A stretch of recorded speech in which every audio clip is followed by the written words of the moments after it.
Foli ni wale ni mando ambo ke kunyesi au bela jilima segembali nyina bali umali kono maliko kan amba foye ko ayo bismillah anga kene baro kum konala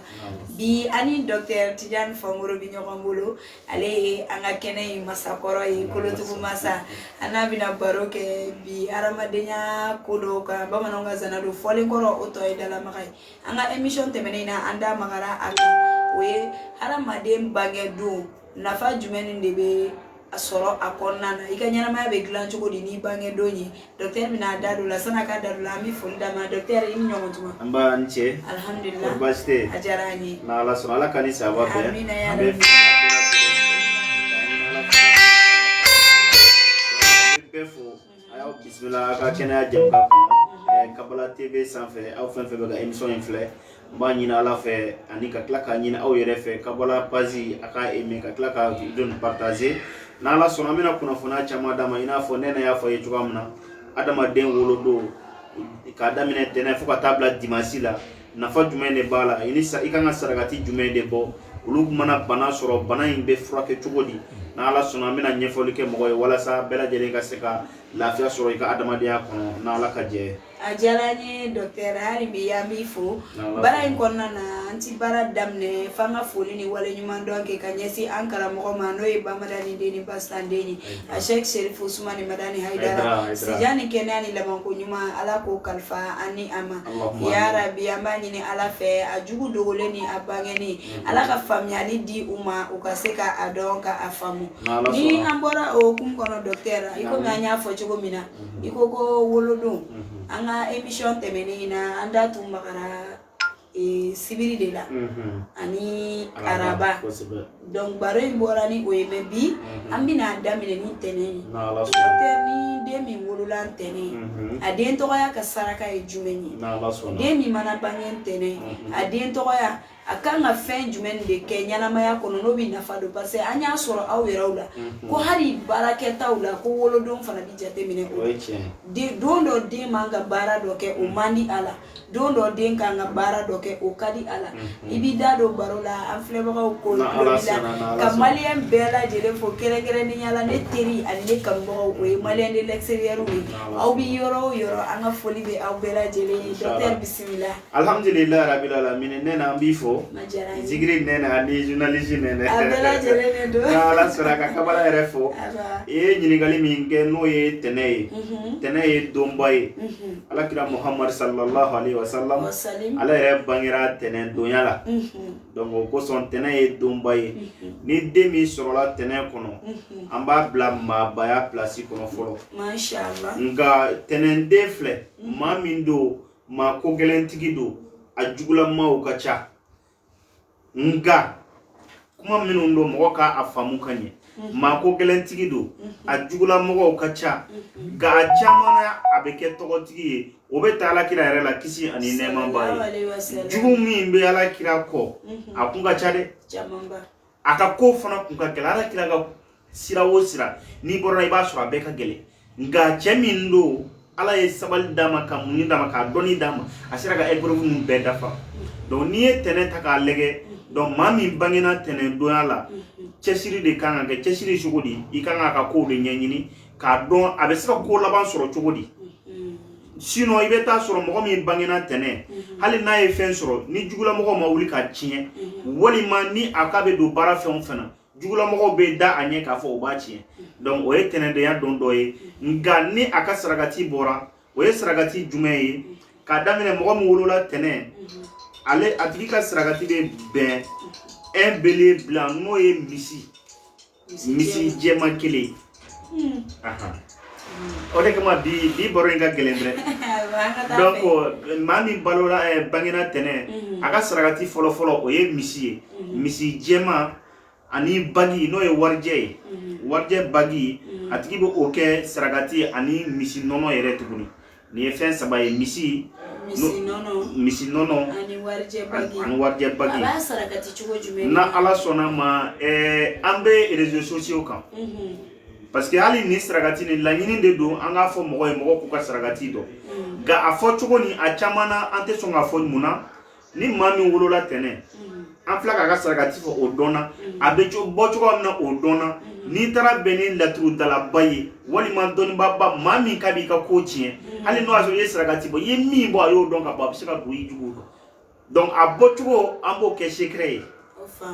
na ala sɔnna y'a faamu donc Mimi mago bɛ a bɔ cogo la merci an bɛ direct la tout de suite docteur Tidiane ka numéro a affiché len do écran dugumala la bɛɛ lajɛlen ɲɛ b'a la donc Mimi mago b'i ta tɔni na ayiwa o kumana k'i ka se gaba kɔrɔ na ala sɔnna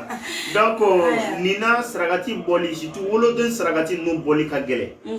parce que saragati ninnu caman bɛ yen masa man kan ka don cɛw ma nɔgɔ maliyɛn bolo dɛ ni ko maliyɛn ma saga faga i ka sogo bɛɛ fara ɲɔgɔn ka taa di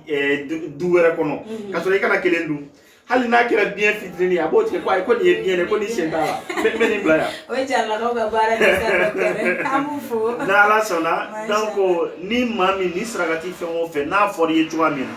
a bɛ bɔ ten i bɛ saragati bɔ dɔ ye dɔrɔn a bɛ ɲininka ko sogo bɛ kɛ cogo di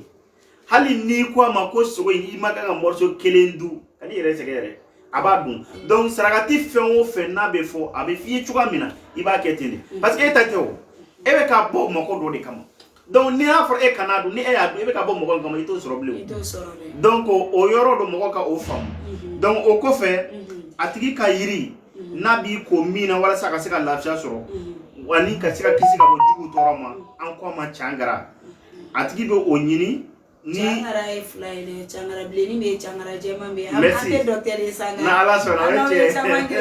cangara jumɛn kelen na ala sɔnna cangara bilenni de ko don ni maa min ma o sɔrɔ hali cangara jɛman a ka kɛ cangara ye dɔrɔn ni i ye cɛ ye i b'i ko ala siɲɛ 7 n'i ye muso fana ye i b'a ko ala siɲɛ 7 hali ni den wolola don min na i bɛ se k'a ɲini k'a tobi ka ko n'a ye tɛnɛndonya den donc o la i b'a ye k'a fɔ bana misɛnmanin caman bɛ a farikolo la o t'a sɔrɔ denmisɛnniya la an b'a ɲini ala fɛ ala ka ni sababa bɛɛ sisan amina ya rabi docteur a diyara n ye hali bi an bɛ tɛnɛn kɔnɔ na ala sɔnna u b'a fɔ ko mɔgɔninfin adamaden bangedon kama baara bɛ baara la mɔgɔ dɔw man ka baara dɔw kɛ misaliya la n'i kɛra nɛgɛla baarakɛla ye ko don dɔw décidé don den min mana bange o don ko nɛgɛ baara bɛ ɲɛ o bolo wari baara bɛ ɲɛ don dɔw den bolo tɛnɛn don ka don ye don kɛrɛnkɛrɛnnen jumɛn ou bien an bɛ t'o fana ɲini gaba kɔrɔ n'ala sɔnna an bɛ se ka dɔɔni fɔ o yɔrɔ la tɛnɛnden ni i y'a dɔn kalan na a bɛ kalan ɲɛ sɔrɔ n'a donna kalan kɔni na ala ka jɛ ye a b'o ɲɛɲini ka o dɔnnitigiya ta n'i y'a dɔn kuranɛ kalan na walima n'i y'a dɔn ekɔli kalan de la a kɔni bɛ kalan kɛ o dɔnniya kelen ye a b'o sɔrɔ walima k'a bila métier kan k'a fɔ taa dɔnniya ɲini a bɛ o dɔnniya in sɔrɔ ka tila k'a ka nafolo sɔrɔ o kɔnɔ a ka ɲɛnamaya kɔnɔ n'ala ka jɛ ye nin yɔrɔnin bɛ amiri jigin kira alayhi salam na kira ka kalan donc tɛnɛndonyadenw ka susu ye kalan de o tuma na a y'aw jija fɛ hali minnu bɛ yɔrɔ bɛɛ ka kalan kɛ mashallah mina diyara n ye docteur i bɛ se ka numéro di mɔgɔw ma an bɛ sɔrɔ numéro min na tout de suite numéro ye 00223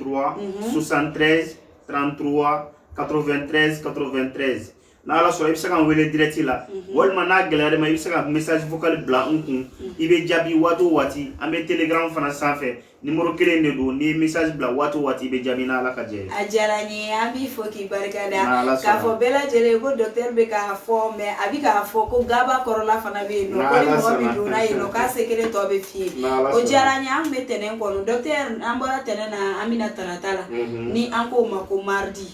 mardi la don fana den ka lahalaya ye lahalaya jumɛn de ye n'ala sɔnna mardi don a ka di kosɛbɛ mardi tɔgɔla den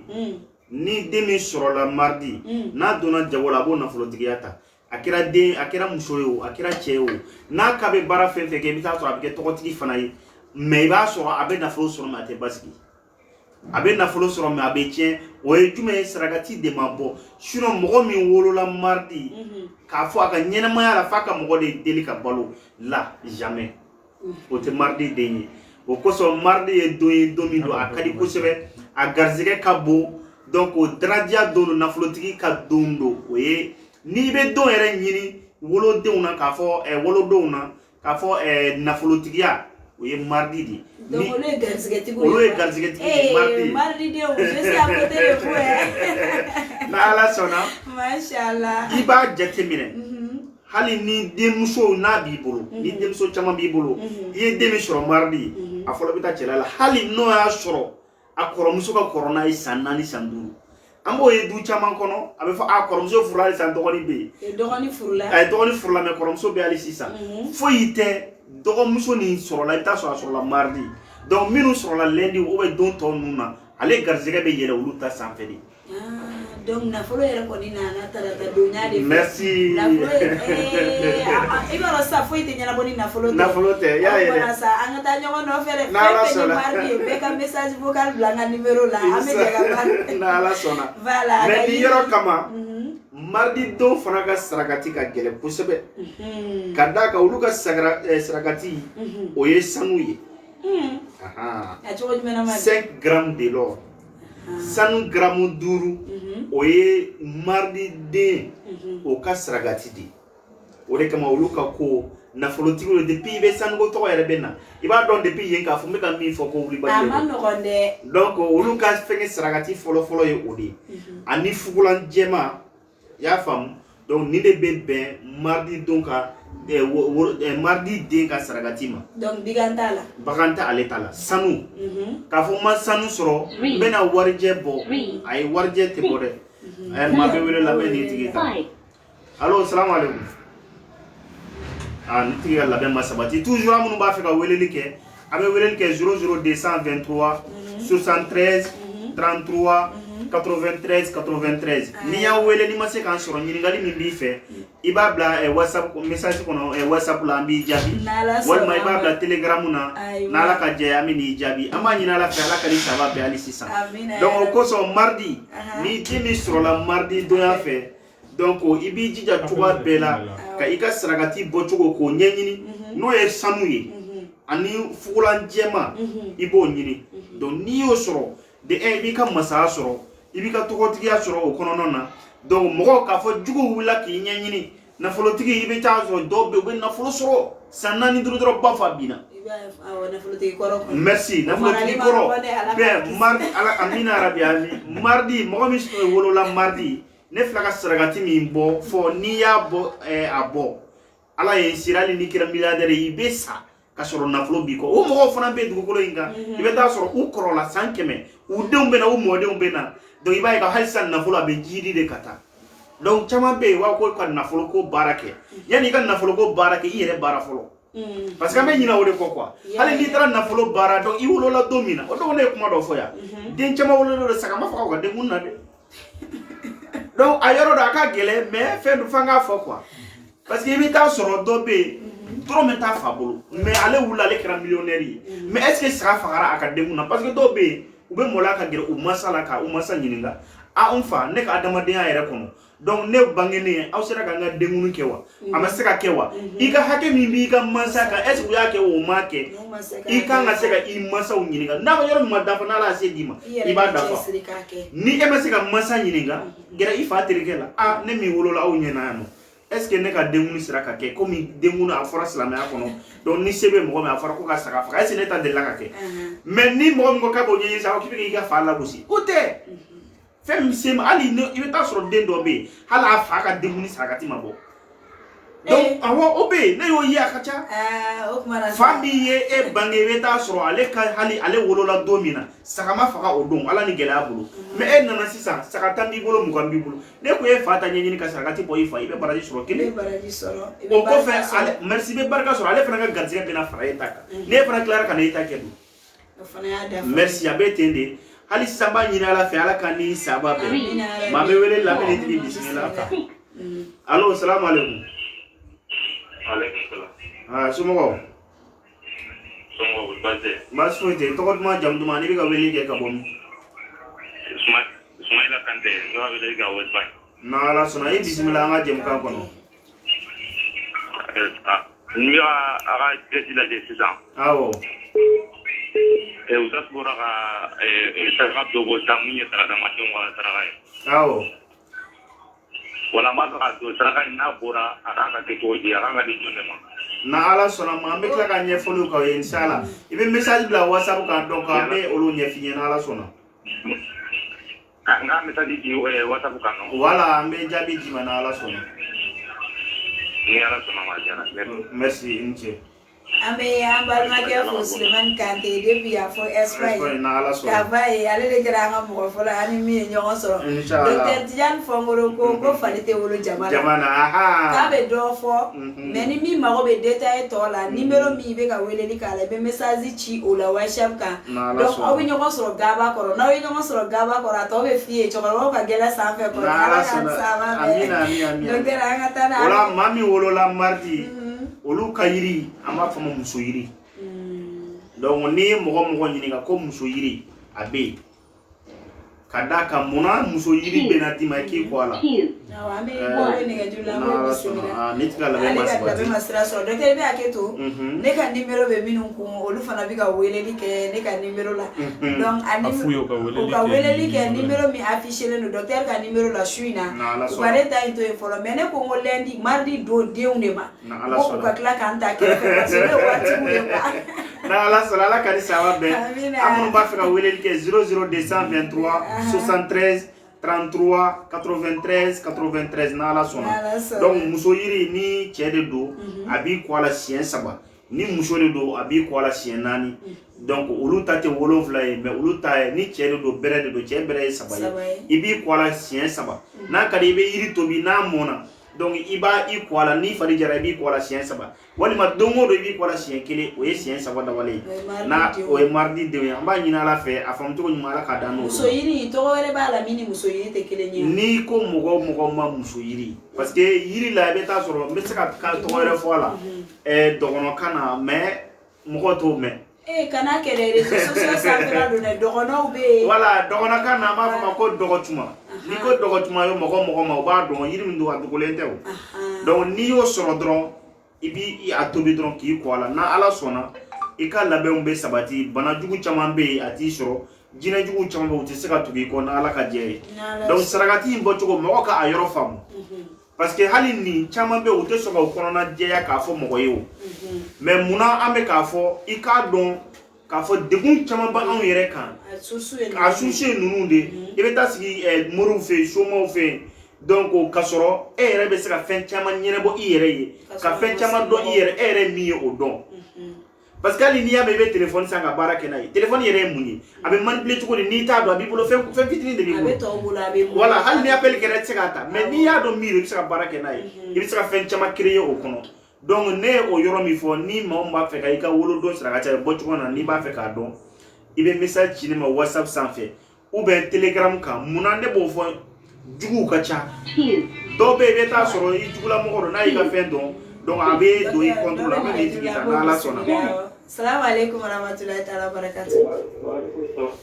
Ne fa i tɔgɔ ni jamu k'an wele ka bɔ min? Ne tɔgɔ ye Abubakar. Ka bɔ ka bɔ. A ma faamu kosɛbɛ. Ne tɔgɔ Abubakar ka wele ka bɔ Mɔrɔ. Bubakar. Ka weleli kɛ ka bɔ Maroc. D'accord, docteur tulo b'i la. Ne se ka ɲininkali kɛ Juma ta de kan. An bɛ n'ale Bubakar. Juma n'Ala sɔnna an bɛna se a ma n'Ala sɔnna awɔ. Merci. An bɛ an balimakɛ fo Abubakar yan fo Maroc donc an bɛ n'ale n'an ko k'an b'a don ɲɔgɔn kɔnɔ parfois a bɛ sɔn ka perturber an bɛ ka n'ale n tɛ docteur to ye su in na koyi f'a ka bɛɛ lajɛlen dɔ de fɔ an ye n'Ala sɔnna an b'an profiter nin yɔrɔ fɛ docteur ka foli di an ka chefukɛ ma n'o ye chefi Babrama ye an b'a fɔ a ye k'a Hayidara a ni ce a ka jija a n'a ka cɛsiri la salamu aleykum an bɛ nin bisimila salamu aleykum. Aleykum salaam. Bastila ne balimakɛ i tɔgɔ ni jamu k'an wele ka bɔ min? Alhamdulillah ne bɔ Italie quoi Mamadou Bate ka bɔ Italie. Bisimila an b'i lamɛn Mamadu. Ayiwa n ko ma ko ka émission lajɛ nɔ. Voilà n ko ma wele ka foli ja u la. A diyara an ye kojugu. Voilà comme anw ye Hayidara kanubaga dɔ ye nɔ. N'Ala sɔnna. An bɛ dugawu kɛ halisa Ala ka aw dɛmɛ aw ka baara la. Amina ya rabi. Voilà halisa Ala ka aw ka baara taga ɲɛfɛ kosɛbɛ. Amina. Voilà halisa Ala ka Hayidara halisa Ala ka si d'a ma ka kɛnɛya la. Amina ya rabi amina. Voilà, mais nous faisons une grande de non. Ah, bismillah, il kuma kan korota doni. Ah, ok. Voilà. Moi, parce que nous connaissons cela quoi. Quand on a mardi donc quoi. Ah oh. Moi, on a mardi donc. Ah oh. Voilà, beaucoup on a fait ça 100 grammes d'ouvrier quoi. Ah oh. Voilà, bon comme on est mardi non. Ah oh. Voilà, parce que de doit faire na ka foko on a donné mardi de quoi. Bon, mais c'est ça. Il kuma kan korota sisa. Akola quoi. Na ala sona ma mena nyefoli kiye. Ya famu. Voilà, Wala nya fiye tuka mina donc na kan be se ka message blanc anga WhatsApp kan. Okay. Voilà, il a chama famu. Comme il fait no abet gundo se ka dakene kan. Na ala sona ma.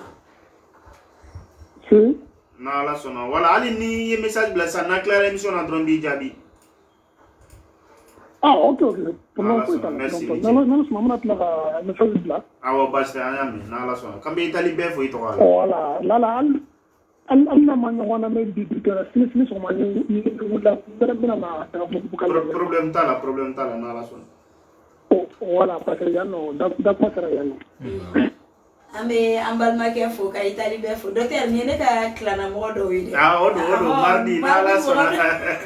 Donc ala kani sama ben. Donc mardi mo nunu ni sragati mi flaka bon ni uyabo. Ani ne flaka yiri mi fo nu ya soro. Yiri yere man gele ka sragati yere bo parce que chama be jamana ko ka bita soro yiri te soro.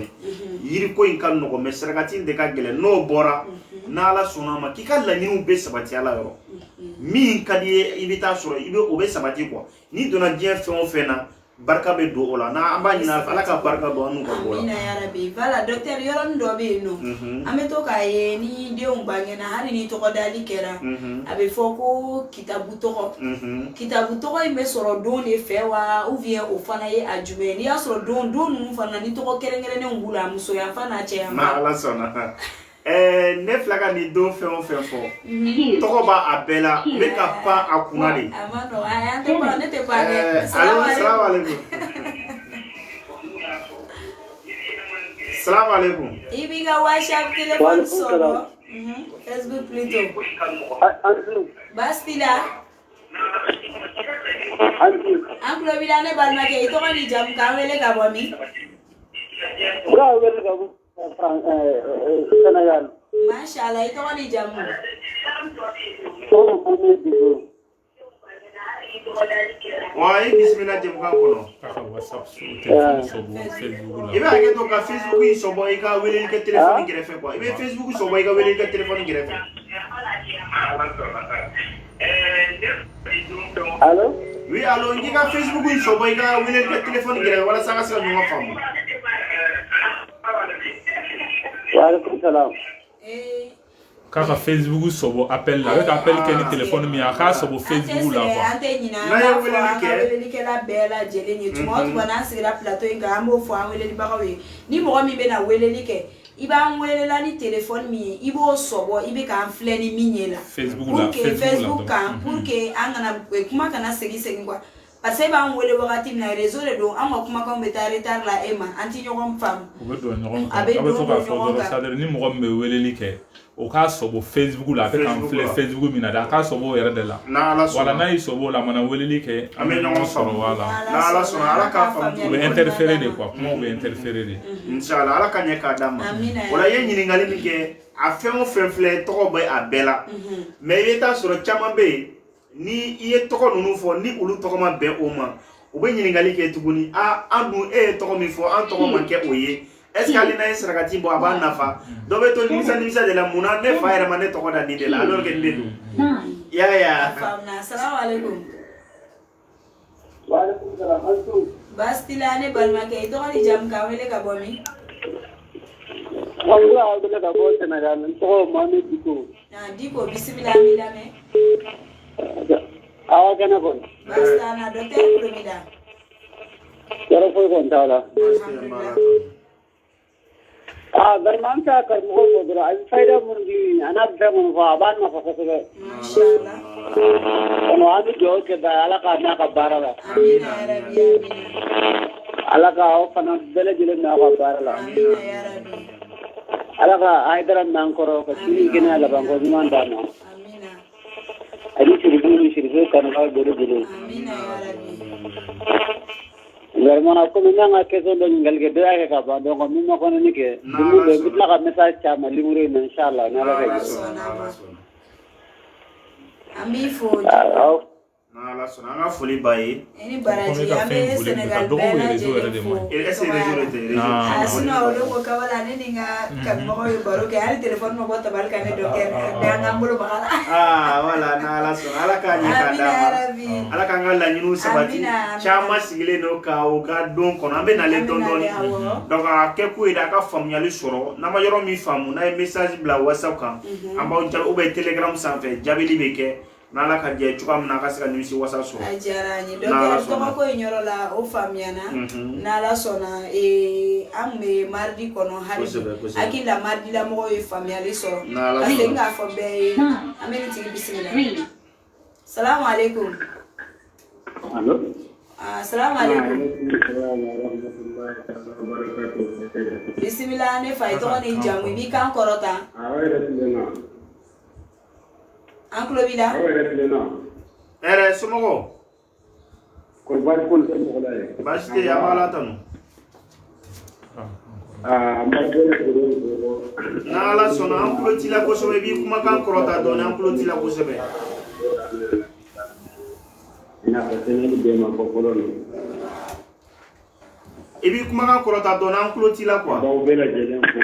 Nala sona foli jaranye. Na o tena ko. Ajaranye. Amba bela jelen fo au bara na wakati shiri na wakati minandia la ko. Nala sona ajaranye. Donc au fo le ko fe ambanga kramo ko nanga sababu nyuma. Nala sona. Comme on connaît dara kan bo ga yebo. Na mo ko na ye direct la bo wa fa ko publicité ke na po wa ya ko ko ni ko. Donc ko da na ko na dara ko mi numero de WhatsApp ko nga ba.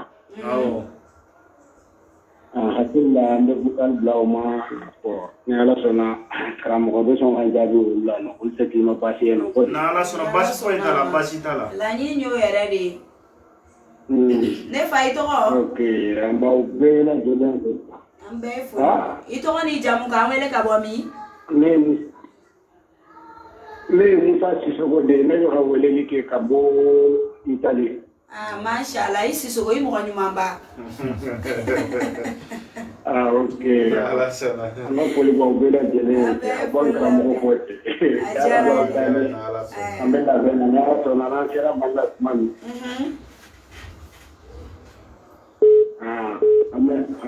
Amena wele ni ke pour kan ka anya wele. Na sona ma Sissoko. Allah aku kuma ne me kan ni gele ba de banga société ni kono no ma de ya ke bara de ke bo e bara min do na pa era de ma ga ko para ni ganere banga to ma cara para wa cara ma ko wa peti cara wa peti man ke o gele ba banga ko na pa ankara mo ya ko to na chama be ma ya ko Nala sona ma ko ni baga bantire o chama be hausi to mo wero wero le ke kwa ya ke to kwa na tranquila kuma la yermi Nala sona ajara ni o ka we ko na ko bela jere do awla mne Sissoko baraji ama chora ya fo Italy ka fai ko Sissoko Nala sona Sissoko la ka ko lu ka fu ko so bele di Nala sona ala ka ga Nala sona telefoni te boni Nala sona docteur ambe mardi kono akila chama family chama kero na Nala sona bismillah. Assalamu alaikum. Allô, salam alaikum. Walaikum salam. C'est la première fois depuis émission Gadam Nanga Muso reçoit ne baïga kene. Je te la ba wele kere. Amsu. Bastila.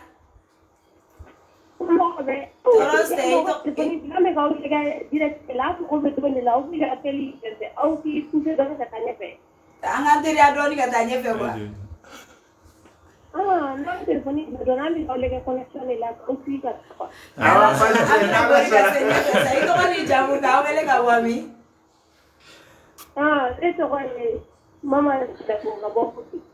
Kabomi? Mama Moti. Mashallah, jana. Wanga mo inshallah jana jana ko. Amina. Oh, Amina karaka nei bari kitele. Oh, ifera la mapa se mapa dia pesi ke bedo fima. Me ye do fo maga baba sita la nyame. Nei bari ya famia. Ah, eso na suina do be so suina. Oh, haya kanitelia jana apel mimi sote ya me. Ala sana basite. Ataka ngati zigema ngoro. Amina. Merci. Na ala sana ame ni fo moti nere moti kadeo. Parce que une façon est banca cité banyagara kera région et ça ma banyagara région na ne banca ska era de inshallah ambe amusina kunu na abu fono e bozo e ala kani sababu ya sisa Amina docteur ganantela kada c'est vrai ame appel Arlanti doni aka do nungoro donc na yo family so do na question mi ba wolo abadi sina ame so ngada mardi do ma ni telia kera kata na le fana kata sera ni telia kera kata mola le wa famwa no na fara telia voilà ni appel be dondo akoro moti msorba yo de forma mamba fu ka fai ka jenepo sisa no Amina araba na ala sona kabala debi nega emission damne ale de kera nega moko follow musula khawelelike na ala sona ala kanisa babe meme ben mo jina ma fo bozo na ala sona wala mami wolola arabado na ko man mercredi parce que do no cheno fanga to la fo fla de vite la Allô, assalamu alaikum. Téléphone rouge.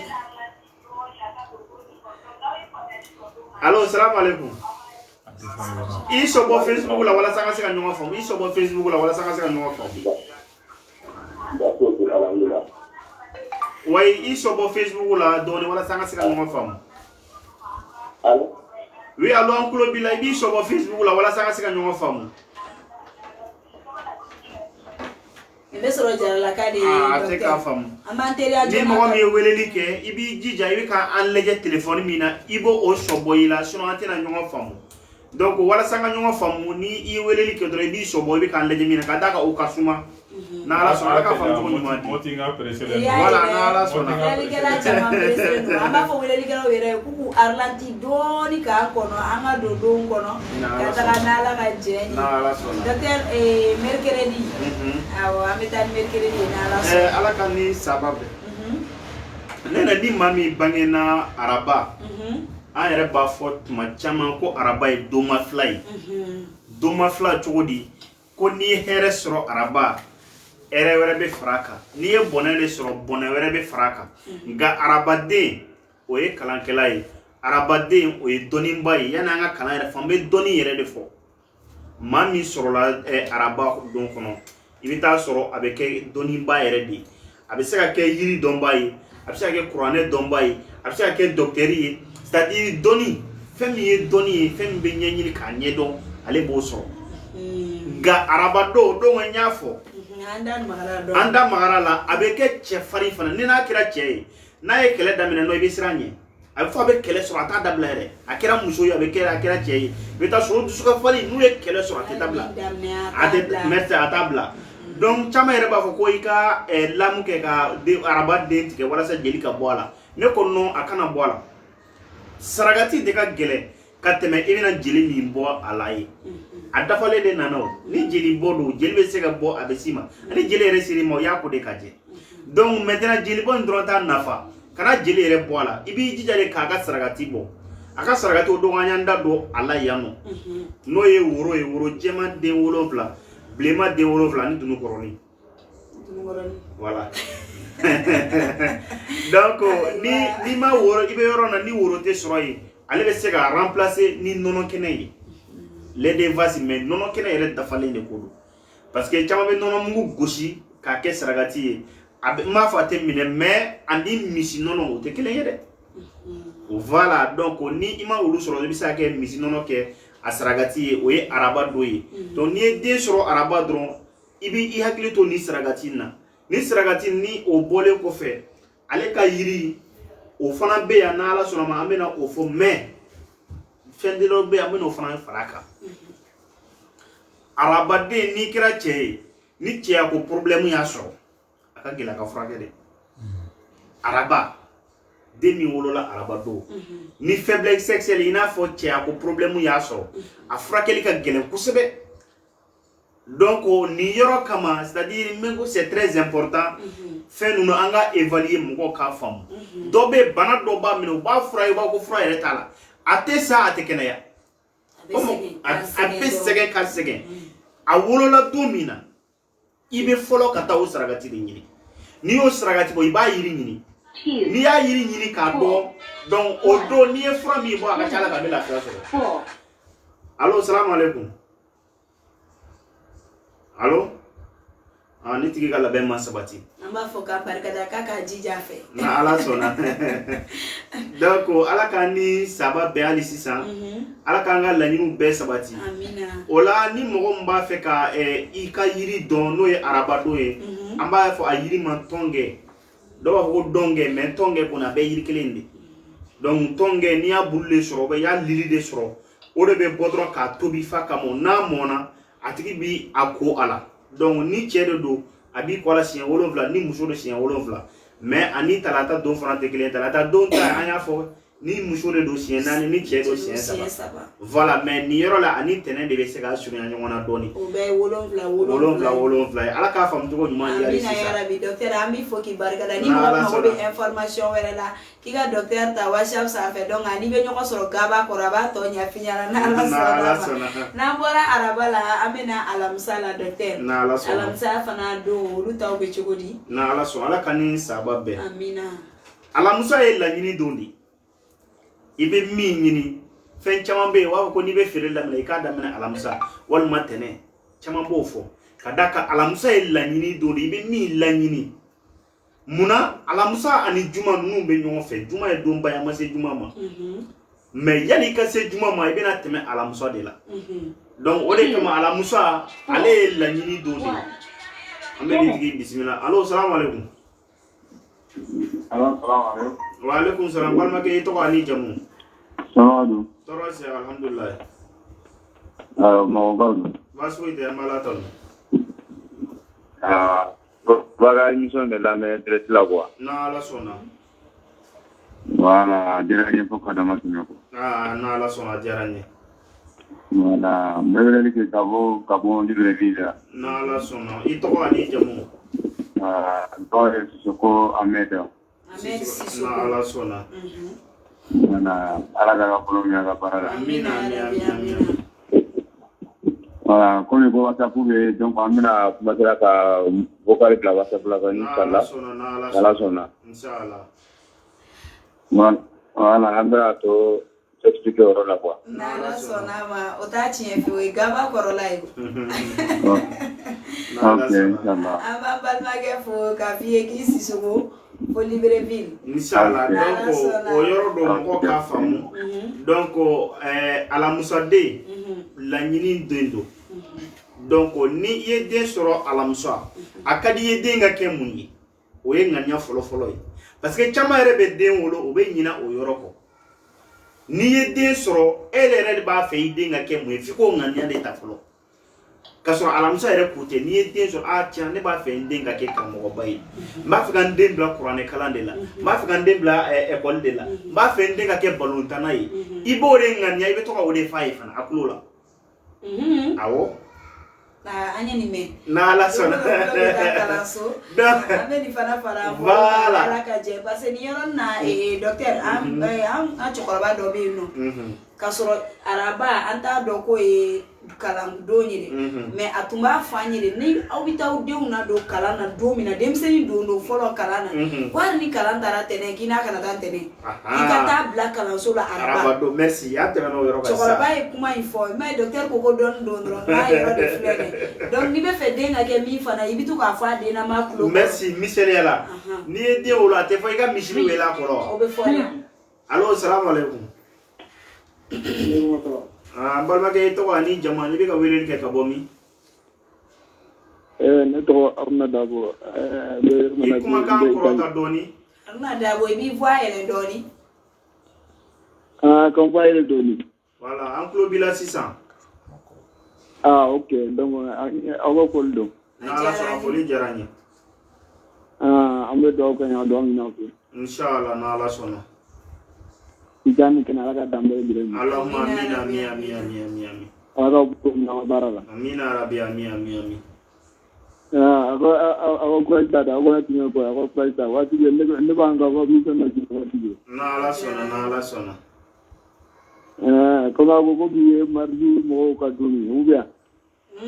ami ka ni gali famu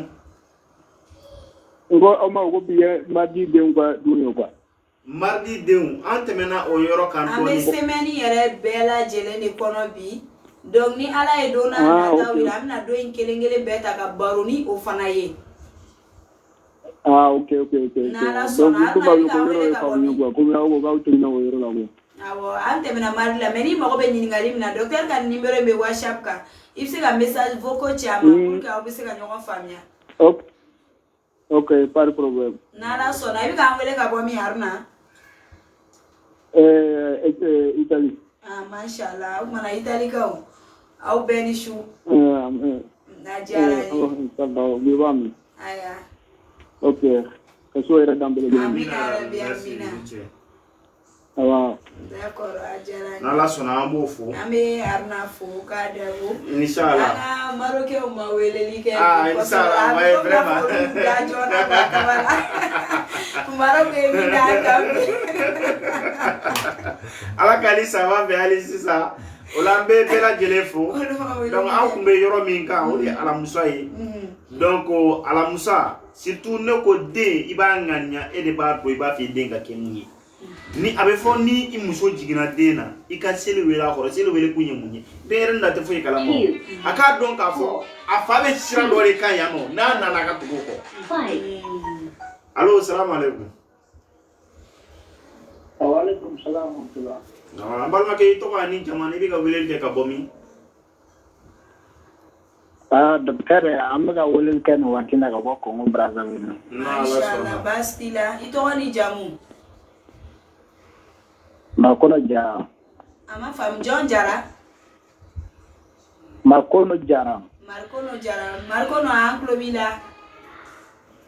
makono jara awa famia bismillah docteur klobila amga pola sama de como nyara boramu maga ga emission la esa fa ni sabla ngome ko kawla na la sona foli jaranye ame ko Brazza ame do ko ya la ga nyamba karamo na ka de mala ala ga shiyani Canada yaro maka bo na barala merci nji abanyero jarage ka sira maso na la sona ama fo ko inshallah har nute mo nyana maite ambe fo na la sona donc ni de ni asro ibe to ka e de ba fe aka kemi o fo de yi fenchama be dembe wulina yi abaye la jona abaye fani ba de law ka michel ala ka mi fleni de kameo mi ya wuro wala me minu chala bo le ka ka allo assalamu alaikum Alaikum salam docteur. Oui. Ni ko tele ko ko to ko bara ma ne ko ni. Aha, antelera. Aya sumaya wal ma ko ti ni ko sumaya. An sumayara. Sumaya fa ko ka ta ni ni sanga aya senjora. Ale mago be don jumɛn na fa mago be don jumɛn ta de la. sisan a ka nɔgɔ sa a ka numéro min b'a sanfɛ a mago bɛ don min yɛrɛ t'a la dɛ a kana ka forfait jeni a mago bɛ don min yɛrɛ t'a la a b'a i ka numéro filɛ direct sanfɛ a b'a ɲininka la WhatsApp sanfɛ i b'a bɛɛ ɲɛf'a ye quoi sinon émission filɛ n'an y'a ale b'a fɔ an ka taa cogo min na an taara ten mɔgɔw tɛ a fayida sɔrɔ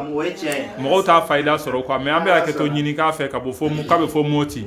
voilà a bɛ se ka WhatsApp télécharger a bɛ docteur ɲininka a bɛ a ɲininka a bɛ se ka mɔgɔ bɛ don min yɛrɛ la a b'olu ɲɛf'a ye quoi n'Ala sɔnna comme émission n'a taa cogo dɔn bon n'an ko k'an b'a panpan dɔrɔn mɔgɔw tɛ fosi faamuya la quoi voilà ni i ye den sɔrɔ donc an balimamuso an b'a fɔ k'an b'a fɔ fo Moti k'an bɛ Moti bɛɛ fa tɔgɔ la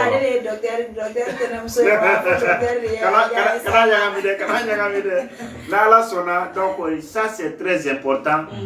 n'i ye den sɔrɔ i den ninnu ŋaniya ta a ka di ne ye ne den ka kɛ balontanna a ka di ne ye ne den ka kɛ dɔnkilidala la a ka di ne ye ne den ka kɛ karamɔgɔba de a ka di ne ye ne den ka kɛ école maître ye i b'o ŋaniya ka tila k'a f'a ye o kulo kɔrɔ ani i b'a fɛ ka kɛ min ye n'i b'a fɛ ka kɛ balontanna depuis a fitinin balon d'a ma n'i b'a fɛ a ka kɛ kalankɛla ye lakɛrɛ ni biki ɲini walima kuranɛ kalankan de ka di ye wa o question ye k'a d'a ma a ka to k'o lamɛn waati bɛɛ a bɛ kɛ o de fɛ o donc an bɛ ɲina nin min kɔ c'est très important donc fɛ a bɛ yen u bɛ santiru dayɛlɛ depuis crèche c'est-à-dire depuis den ma ŋunuma u bɛ taa denw bila u b'a fɛ ka kɛ min ye fitinin u bɛ taa bila santiru a bɛ mɔ a kɔnɔ merci n'a wulila a b'a ta o ye jagoya de o mais docteur ni yɔrɔnin na ten tɔ kɛ an ka kuma in kɔnɔ an tun ko wagati dɔw den dɔw don dɔ den bɛ yen nɔ hali n'a ye fɛn dɔ kanu k'a kɛ i b'a sɔrɔ o fɛn dɔw tɛ resi a bolo ka sabu kɛ wolodon ye wolodon ye merci olu caman bɛ yen a bɛ dɔn cogo di ne filɛ ka nin minnu fɔ ni i y'a faamu ka ɲɛ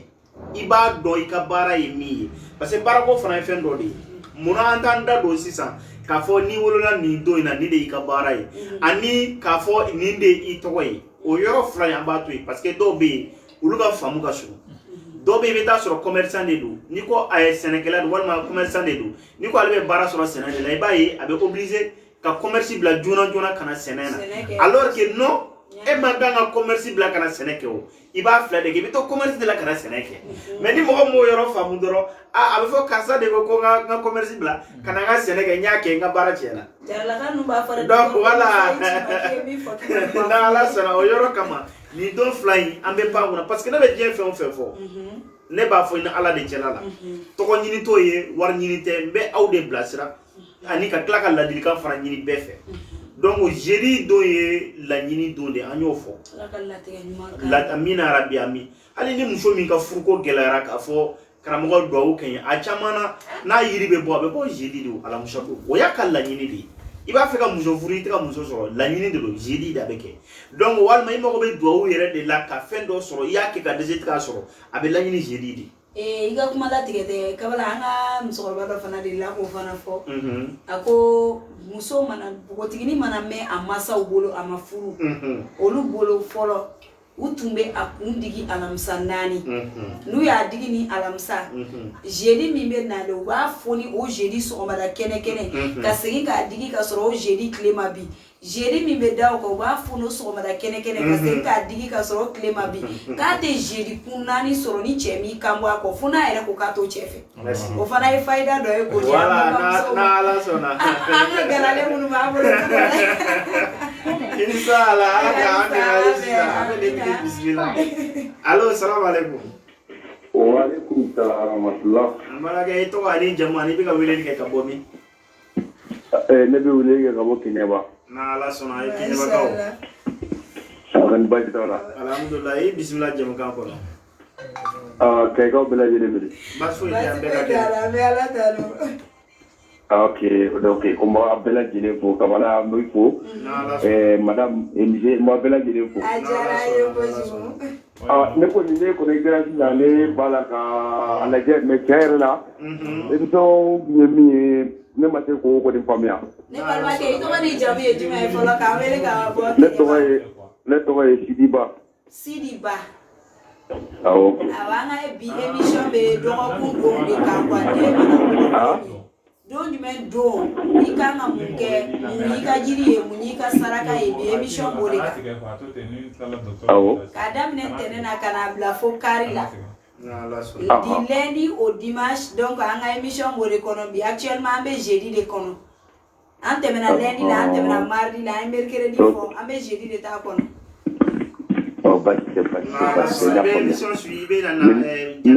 Mina concentré bitani kan.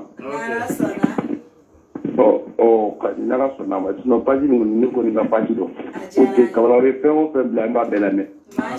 Ko Ala k'a sara. Baasi tɛ. An bɛɛ bɛ aw de kama an ka baara in bɛɛ aw de. Kamana n'o diyara ye o diyara ye. An ka baara yɛrɛ bɛɛ an y'a y'an karamɔgɔ de la aw ni ko an ka baara kɛ. I bɛ dugawu kɛ Hayidara ye a n'a ka denbaya. Inshallah an bɛ dugawu la aw yɛrɛ ka dugawu kɛ. Ala ka haminako bɛɛ lajɛlen sabati. Merci. An b'a la deli Ala k'an karamɔgɔ mɛn an ye. Ok, merci beaucoup. Bye bye. Ala ka baara in bɛɛ nɔgɔya. N'Ala sɔnna. Dɔ bɛ ka weleli kɛ animatrice ka a numéro la n b'a kana tigɛ n ko n b'i passe a ma allo chef allo voilà i b'i kan kɔrɔta kosɛbɛ docteur tulo b'i la. D'accord. Assalamu alaikum. An cɛ. Walaikum salam. An b'a somɔgɔw. Baasi tɛ i yɛrɛ dun. Alhamdulillah. Awa bisimila. Comme an bɛ a ka émission lamɛnna. Awɔ. Vraiment ne kɔni ka i wele i ka téléphone la n ka a bɛɛ ta la répondre a mana ka message bila message y'a yira fana k'i tɛ connexion na quoi. Awɔ n tɛ connexion na fɔlɔ komi an bɛ émission de la fɔlɔ. Mais n kɔni k'i wele ka segin o le kama comme olu na kumala na bon o le kama n ka weleli kɛ kabala k'a fɔ ko a bɛna téléphone passer ma. C'est vrai an bɛ émission de la ma connecté fɔlɔ n'Ala sɔnna n'an tila i b'i ka message bila. Non foli don vraiment ka i fo kosɛbɛ. A diyara n ye. An tulo ma jɔlen don a ma se an ta don ma sa. Baasi tɛ. Ale pressé la k'a tigɛ ne yɛrɛ fana pressé la i ka se ne ka don ma. N'Ala sɔnna an bɛna se a ma tɛmɛ. I tɔgɔ ani jamu. Vraiment n ka foli belebeleba b'a ye. N'Ala sɔnna a y'a mɛn. An bɛ jɔyɔrɔ n'o ye a Seydou Ousmane Madani Serifu Hayidara an ka foli belebeleba b'a ye. Hayidara n'Ala sɔnna. Vraiment k'a bɛɛ lajɛlen fo. N'Ala sɔnna i tɔgɔ ani jamu. N tɔgɔ ye Abdou Karim Marigo. Abdou Karim Marigo ka wele kɛ ka bɔ min? Espagne. N'Ala sɔnna k'an bɛ Espagne kaw bɛɛ fo. Alhamdulillah. Inshallah i ni ce. K'an tulo ma jɔlen don k'a kɔnɔ. Baasi tɛ n'Ala sɔnna an bɛ se a ma tɛmɛ. A bɛna se moti mama ka kuma ma. N'Ala sɔnna. A ma se an ka don ma fɔlɔ. Awɔ n'Ala sɔnna an bɛ se a ma tɛmɛ an sera ka ban. N'Ala sɔnna. Ok merci donc an bɛna obligé ka émission kɛ dɔɔni ka appel ta tuguni. An bɛ appel jɔ dɔɔni. Voilà an bɛ nin tigi ta o kɔfɛ an bɛ na jɔ. Allo salamu alaikum. Allo salamu alaikum. Allo an tulo b'i la salamu alaikum. Ne balimakɛ. Waalaikum salam. Somɔgɔw. Tɔɔrɔ se. Ala wala de jɔ. Awɔ docteur de don i tɔgɔ ani jamu ani bɛ ka weleli kɛ ka bɔ min? Oui ne bɛ ka weleli kɛ ka bɔ Faransi. N'Ala sɔnna. Bon ne ye kaka ye quoi. Ne bɛ weleli kɛ ka bɔ Faransi. Ok i ye kayika de n'Ala sɔnna. Voilà ne ye kayika de bon komi n bɛ page in kan n bɛ kabala page in kan. Awɔ. Ne bɛ k'o ka ye quoi. Awɔ. Bon franchement n bɛ weleli kɛ ka courage don u la quoi parce que n yɛrɛ ye kayika ne bɛ tunga la yan nɔ. N'Ala sɔnna. Vraiment an b'i fo. Tɔgɔ. Bon n bɛ wele franchement ka u féliciter k'u ka courage ta u bɛ ka ninnu kɛ a ka di anw kayika minnu bɛ kɔfɛ yan. N'Ala sɔnna. Donc n'an ye fɛn dɔ ye n'a bɛ ka kɛ. Awɔ. Wajibi don hali n'an ma se ka dɔ wɛrɛ kɛ an ka u dɛmɛ ka courage don u la quoi. Belebeleba de. Bon allo. Oui allo an tulo b'i la. Voilà donc ka courage don la an minnu fana bɛ kɔfɛ yan. Awɔ. An fana ka kɛ fɛn dɔ faamuyabaga ye kayi kɔnɔna la. N'Ala sɔnna. Nin bɛ diya n ye kojugu furakɛlikɛla minnu bɛ yen a kɛra sababu yɛrɛ ye parce que ne yɛrɛ ye mɔgɔ bila ka taa n'otro ninnu tun bɛ ka émission dɔ lajɛ mun bɛ kolo furakɛ kɛ malo ye don a dɔgɔ. Voilà donc n bɛ ka émission in lajɛ donc kɔrɔmuso yɛrɛ bɛ yan sen dimi b'a la et puis kunberengu dimi b'a la. ye mɔgɔ ci ma yɛrɛ donc a kan ka taa o fara ko la i fɛ yen bon ala ni page fana sababuya bon furakɛli yɛrɛ dɔrɔn ko tɛ franchement n bɛ émission caman ye ka laban kɛ bon donc franchement a n'a ka baarakɛmɔgɔw a n'a jɛɲɔgɔn bɛɛ n b'u bɛɛ lajɛlen fo quoi franchement je suis content de don je suis fier de vous quoi franchement ala k'i bolo mɛn i ka baara la franchement ala k'an yɛrɛ mɛn ka to k'i lajɛ k'i ka kunnafoni fɔ aw bɛ fɛn minnu fana di maaw ma ala k'an bɛɛ lajɛlen nafa la voilà donc ne ta ka encourager voilà donc a mana kɛ cogo cogo bon hali sababu man dɔgɔ bon ala ni page yɔrɔ ne yɛrɛ kɔni n bɛ to ka fɛn caman lajɛ mais komi ne bɛ ne ka teri Facebook kan a filɛliw lajɛ tuma dɔw la o ye baara n'a kɛcogo ye bon voilà a kɛra sababu ye ne bɛnnen ka n ye bon donc dimi dɔ bɛ ne kɔrɔmuso kan bon donc dimi b'a la fɛngɛ kɔdimi b'a la bon caabi nin bɛɛ ye sababu dɔ ye quoi problème t'a la an bɛ tila ka se olu bɛɛ ma ka tila ka ɲɛfɔliw k'a y'a bɛɛ la inshallah ala k'a bɛɛ lajɛlen dɛmɛ an ɲinɛna tɔgɔ in kɔ i tɔgɔ ne ye Sanogo ok i Sanogo ne bɛ Kayi quoi ne ye Kayika de wolola ye n mɔna ye n'ala sɔnna voilà ok d'accord merci an ka foli kabala télévision aw ka fɛngɛ aw ka radio so in ou bien aw bɛ animation kɛ yɔrɔ min na a bɛ Kayiba de ou bien a bɛ Kayindi de a bɛ Kayiba de Kasɔn a bɛ Kasɔn de Kayi Kasɔn awɔ dugutigila kɛrɛfɛ yɛrɛ ok inshallah ni ala sɔnna ma voilà donc n t'a fɛ ka kuma dɔw kɛ fɛngɛ kan komi bɛɛ b'an lamɛn n'ala sɔnna donc voilà numéro voilà inshallah ok kɔfɛ i bɛ se ka message bila o la inshallah basi t'a la merci Sanogo i ni baraji an bɛ yan aw bɛɛ de kama ok surtout minnu bɛ kɔfɛ inshallah voilà franchement nin ka di ne ye kojugu ni ye numéro y'a partager fɛn caman kan n'i y'a fɔ mɔgɔ caman fana u k'a lajɛ même hali nin bɛɛ ye fɛn dɔ de ye komi i n'a fɔ an bɛ Bamakɔkaw lajɛ n'an yɛlɛnna Facebook kan an bɛ fɛn caman ye mɔgɔw bɛ fɛnw partager mɔgɔw bɛ émission ni fɛngɛw kɛ n ko bon an fana kan ka courage de don Kayikaw fana la Kayi fana ka kibaruya minnu bɛ yen an k'u ye dɔnnikɛla minnu fana bɛ sigilen an k'u ye an ka b'u kalama o fana bɛɛ ye ko dɔ de ye quoi voilà nin bɛɛ ye belebeleba de ye quoi ala k'an bɛɛ lajɛlen dɛmɛ franchement n b'i encourager kojugu kabala vraiment merci an yɛrɛ ka foli b'i ye merci ala ka tunga nɔgɔya amina Ami ala ka dugawu bɛɛ minɛ nin bɛɛ kɔfɛ an ka dugawu kɛ Serifukɛ Hayidara ale de ye hakilina d'an ma an ka baara kɛ k'an kana sigi ka mɔgɔ dɔgɔya an kana da don mɔgɔ ka ko la an ka baara ɲuman kɛ walasa mɔgɔw o ye koba de franchement o ye koba de ɲɛ b'a tagabolo la i bolo parce que ɲɛ b'a ka fɛn caman yɛrɛ la o ka fɛn ka ye puis wala dɔgɔma ko t'a la burujali t'a la fɛn t'a la nin bɛɛ ye bonya de quoi nin ye bonya fɛn dɔ de quoi donc i mana o ko fɛn façon dɔ ye donc i b'a lɔn k'a fɔ ko ɲɛnama don quoi vraiment Sanogo ouais merci beaucoup merci beaucoup ouais a diyara n ye n'ala sɔnna an b'o fɔ vraiment an bɛ jeudi tigiw ka yiri fɔ joona ka tɛmɛ an bɛna appel jɔ dɔɔni ka se ka mɔgɔw ka fɛn f'u ye n'ala sɔnna o la maa min wolola jeudi donc a tigi ka yiri ye tabanɔgɔ ye a b'i kɔ a la tile 7 kɔnɔ ale ta tɛ siɲɛ 7 dɛ tile 7 don o don siɲɛ 1 tabanɔgɔ n'i y'a sɔrɔ i b'a tobi a ka mɔ a suguya jumɛn lili wa bulu wa n'i ye min sɔrɔ dɔrɔn a caman na bulu de ka ɲi an b'o de bɔ donc n'i m'o sɔrɔ n'i ye min sɔrɔ dɔrɔn i b'o de tobi a tigi b'i kɔ a la tile 7 don o don siɲɛ 1 i ye cɛ o i kɛra muso ye o a tigi b'i kɔ o la n'ala sɔnna ma mɔgɔw ka yiri o ye tamanɔgɔ ye parce que an mɛnna jeudi in kan o ye tamanɔgɔ ye u ka saraka i bɛ se k'o rappeler dɔɔni n'ala sɔnna ma olu ka sarakati o ye sɛ bilenman 3 i y'a faamu ani warijɛ plɛsi 3 n'o ye cɛ 3 ye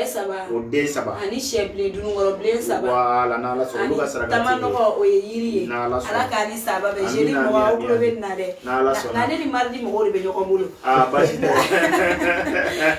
na wala zeri la amena vendredi la docteur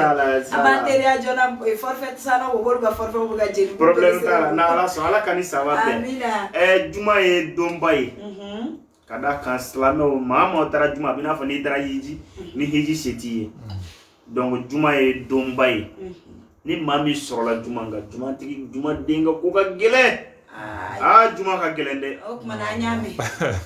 basi de mi sorola juma aka ko ka gele hali lamona abe masa sege abe basege abe fasege a couleur de te meninke era te son ni bla kono yitadi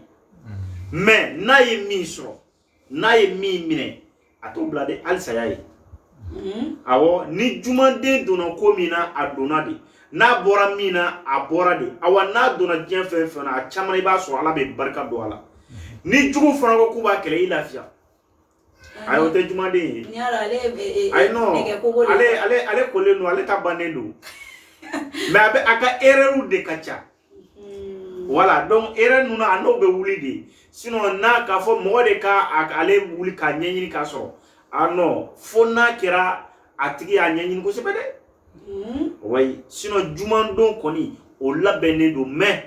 ale fana mako be saragati la mako be yila aya keta ndo ale fo awde ma ko long fo voilà dam de feru e juma de o voilà donc machallah juma flene do mbade do mais ni demi soro la juma juma den ka saragati o ye bagije metri wolon vloyer ani sie jema kele bagije metri wolon vloyer ani sie jema kele est-ce que pas saragati da mena ande la kan no ga fo fo la ni amano ko ama de ga fo wa be jema nyama mine fo itala merci ale ta be jema de ne ngolong foru da foru belu juma ko ni donc ni mame de soro juma u ka bara fana na le dona bara mina abi nye soro la bara o bara na dona mina bo nye soro di parce que ba lo mi mo ni yoro na mi mo ke e fle ka fo jo dusukolo tiku de lo merci juma de be dusukolo tigi de lo ni explication ba yira ni i dusuka fari donc ni do na koko la dusukolo tigi e chien tigi de fongolo ko mo dusuka fari ba so la be chien ka o e chien na la so donc o yoro kama ba soro juma a jugu ka chade juma de jugu ka chaka te mala kunsigika kuma ya soro no a jugu ka chada jugu merci a jugu era de kacha be wula nyenyin na sira be hali bararo la bita soro hali na ale ni mogo be bararo ba jugu ni patron ma jugu baranyo ba jugu chuwa be la wala saka ka barache ni muso fana do mogo ba do bi saka jugu na kra sina muso tigo ka ba furusa donc akoka cha kwa mais oluka saragati bolengo fe oluka fenge e jala lado donc obo de nyini ka tobi kiko hali ma ni kuma chara mogo kiko jala la ni mango ya nana ba ko ma ke ko ni tiki kura jala de la donc a fo ko mu jala be dala kare donc ni mami no la juma saragati bolen ko fatigi kayiri o ye juma ye ale fana bi ko ala kile wolon vla ko jala dongo do koko kele kile wolon vla na ala kanisa ba amina ya rabbi na bora juma la ambe bori jona ka kunda samedi ka na mardi do o kana nyina re amina kwa kele inshallah ko wala likela ka ke wala me bo jabi do inshallah bala samedi na ala sona ala kanisa ba be amina ya rabbi samedi de on ka ko ko sebe samedi ko ka gele parce que samedi defle ni demi wolo la samedi en fait ma korba wala te so a de hunu ka ke samedi jamais wa boa do ko parce que samedi de un uluka kanu ka bo na kira muso na ye che kanu ayi fate sala na fara kira che ka be muso kanu ka ta no fe fate sala bate sala beta muso no fe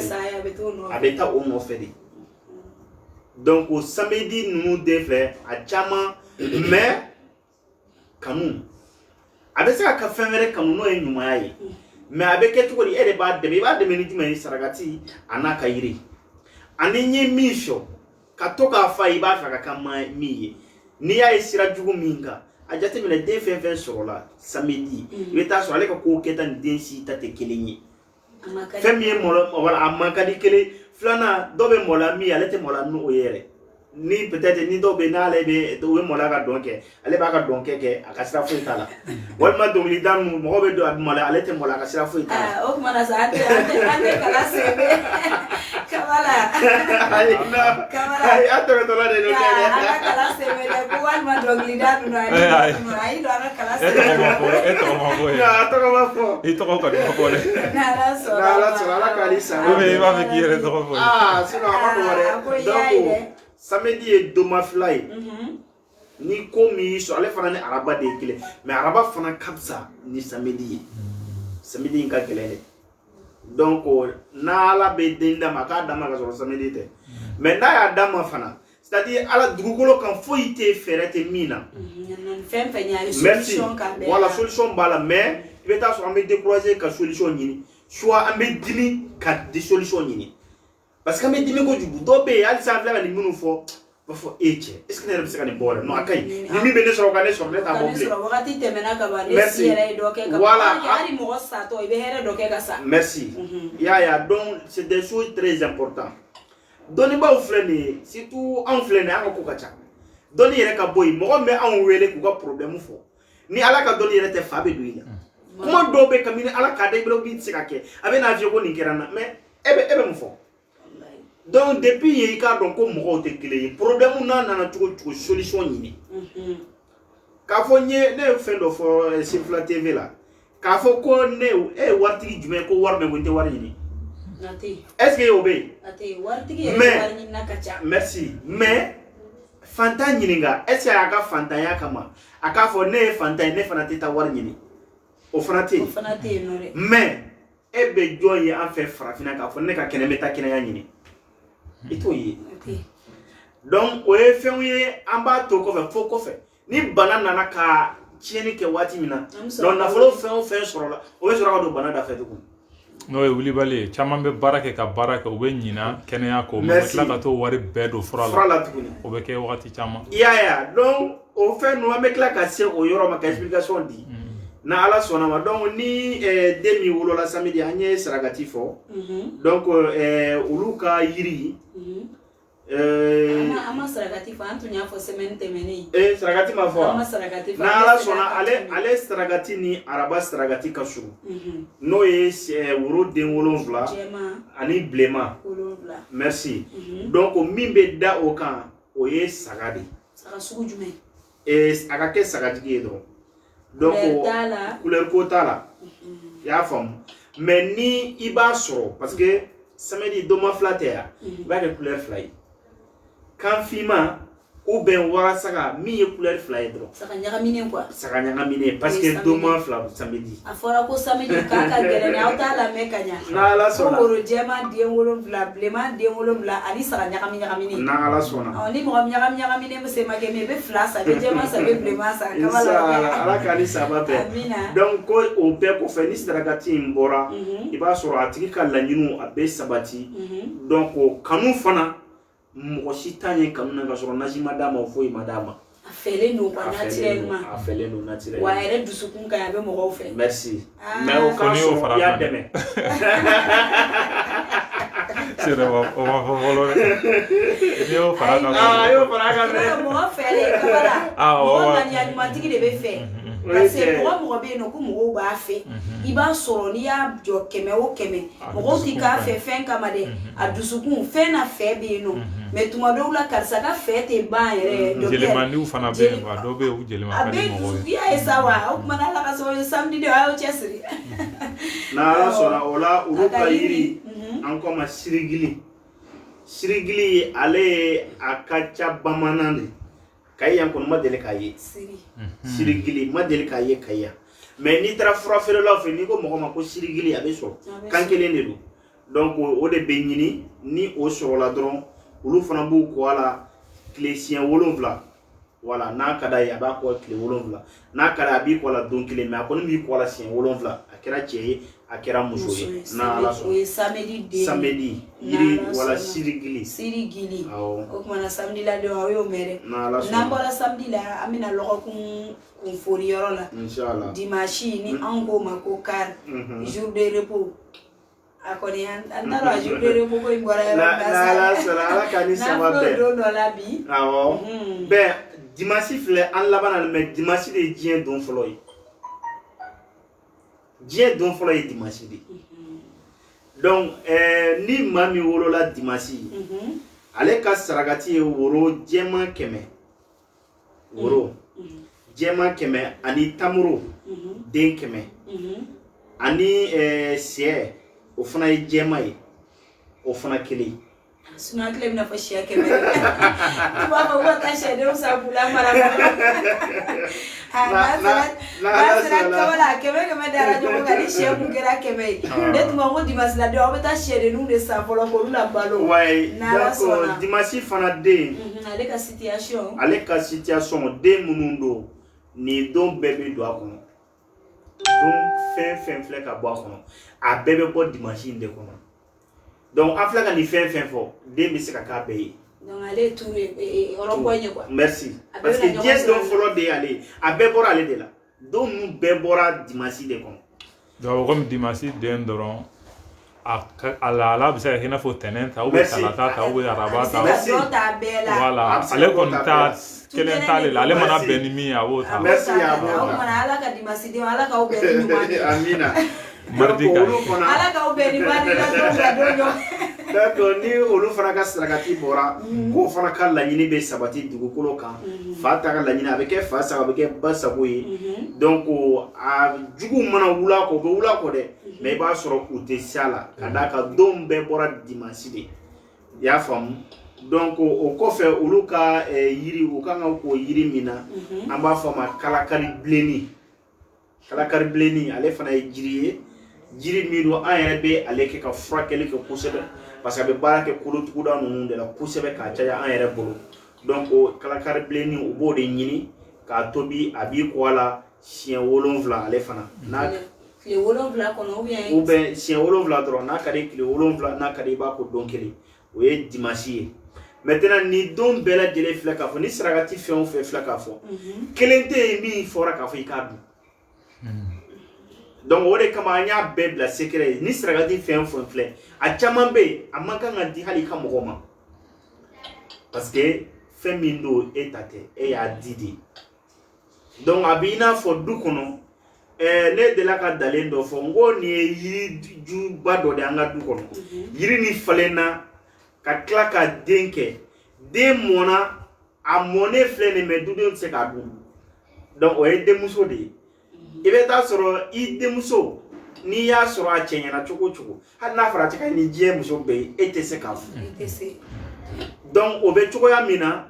ni saragati ninnu kelen tɛ e kan ka maga min na a man ka di mɔgɔ fana ma i n'a fɔ k'i ye ɲumanya ko ye a kan ka di a di yɔrɔ de la donc o de bɛ mɔgɔ caman jɛ hali jaka di cogo caman bɛ yen u ka problème ka ca mais hali ni jaka u t'a di ka ɲɛ u bɛ taa di dɔnbaganin dɔ ma hali kaya amisela sufani dɔrɔn bɛ ni ko la su in na dɛ ne ko jukɔrɔ ni kabala fila ko dɔnbagani mais o b'a di mɔgɔ de ma o de problème ye quoi parce que ɲɛnamaya kɔnɔ fɛn bɛɛ lajɛlen ni a sira de don bamananw yɛrɛ bɛ kuma in fɔ ko ni ji y'a boli sira bila dɔrɔn k'a bɛ sira wɛrɛ bɔ a sira wɛrɛ bɔ o y'a tiɲɛni de parce que a kan ka bɔ ni sira min n'a y'o jɛ n'a donn'e ka du kɔnɔ n'a m'i ka so fa ji la a b'i ka so cun donc ko in bɛ o cogoya o yɔrɔ de don mɔgɔ ka o faamu dɔnbagaya yɔrɔ dɔw la dɔnbaga bɛ yen mais yɔrɔ dɔw la dɔnbaga parce que ni den tiɲɛna wallahi dɔnbaga de fɔlɔ b'i merci mɔgɔ si t'a fɔ ko anw de don n'a ɲɛna de a bɛ fɔ k'anw de ye o yɔrɔ kama ni fɛn o fɛn k'a fɔ n ye denmisɛnnin ye i bɛ se ka bɔ hali ni den 100 de b'i bolo n'a se b'i ye a bɛɛ ka saragati bɔ sijɛya t'a la quoi sijɛya t'a la hali n'i kɔrɔbayara ka sɔrɔ i ma se k'i ka saragati bɔ e k'a bɔ parce que fɛn dɔ de don den bɛ fɛn dɔ ta mansa la ni maa min fa ka farin bɛ segin a kan ni maa min fa ka farin sigida la bɛɛ ko a ka farin n'a ye den sɔrɔ ni den ma kɛ fa ye fa ka farinya na fɛn fɛn ni tantan sira la a bɛ wɔɔrɔ bɛɛ ta ka non o tɛ sanse donc o bɛ cogoya min na i bɛ taa sɔrɔ tere caman bɛ yen i b'a sɔrɔ i fa fɛ de ka na dɔnnibaw ninnu caman bɛ yen a jateminɛ k'a daminɛ ala kira ala kana fo kana bila a seri sini usumani madana hayidara la fo kana bila an ka se ka matija ninnu hayidara ninnu na e k'a jateminɛ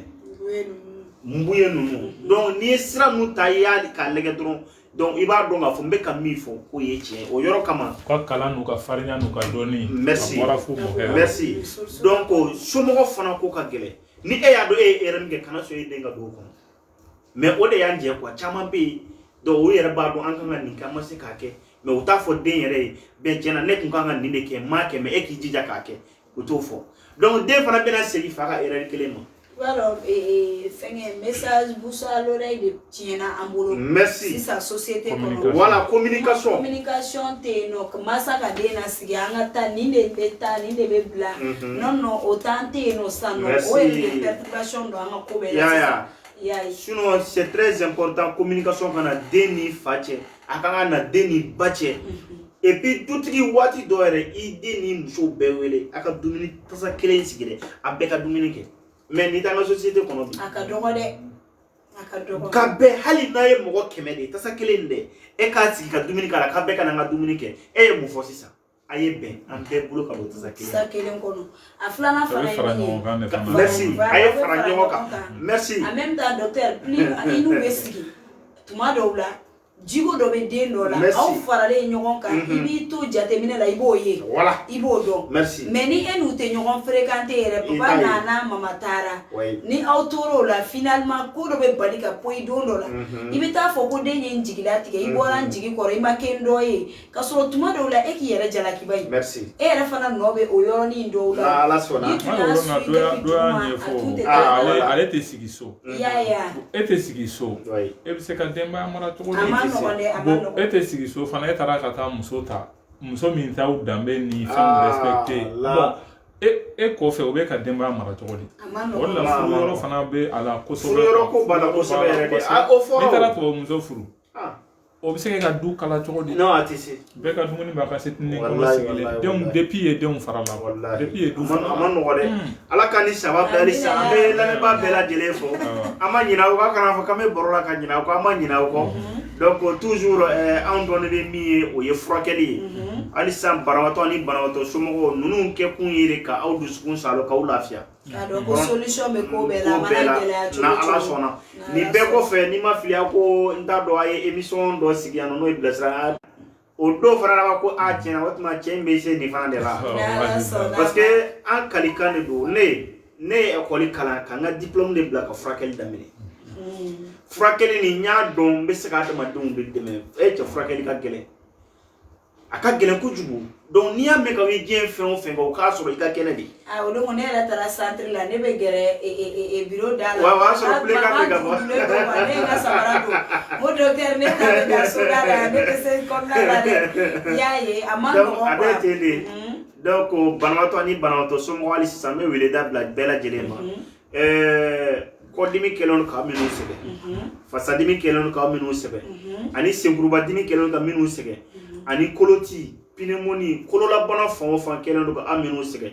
aw jigi ma tiɲɛ pewu ka d'a kan ne yɛrɛ wuli kun o ye ne bɛ taa tournéw na o de kama u k'a dɔn k'a fɔ tubabuw k'a dɔn k'a fɔ dɔnniya mun b'u bolo a caman bɔra anw de fɛ yan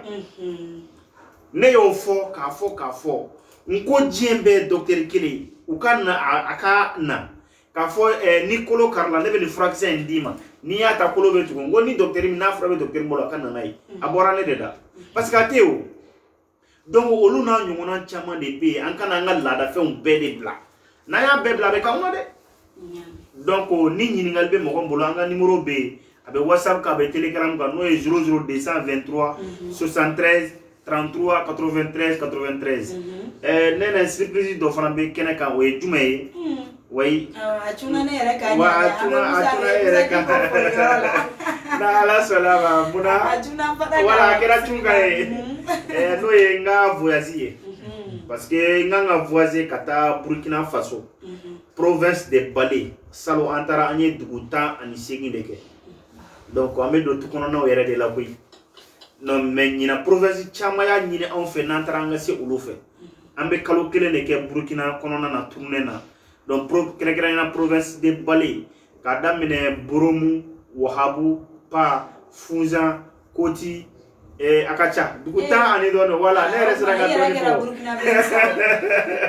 donc an kan ka taa numéro 1 de don ne taara yɔrɔ internationalement donc hali ni m'an wele ka i t'a sɔrɔ whatsapp la quoi numéro in bɛ baara kɛ ibi ka ɲiningali bila donc ni be Burkina ni mako be an ka furaw la an be tila ka an ka furaw fana présenter walima ni mako be ne na i ka banabaatɔ de b'i bolo a kɛra kɔdimi ye a kɛra senkurubadimi a kɛra fasadimi ye ou bien a sen de karilen don walima jeli fana de bɔlen don k'a tɛ kɛnɛya na Ala sɔnna i be message bila an be sɔrɔ yɔrɔ min na an b'o fɔ an ɲɛna n'Ala ma basi kɛ kɔni le 12 o y'a sɔrɔ an ye tournée daminɛ Burkina territoire kɔnɔ n'Ala ma basi kɛ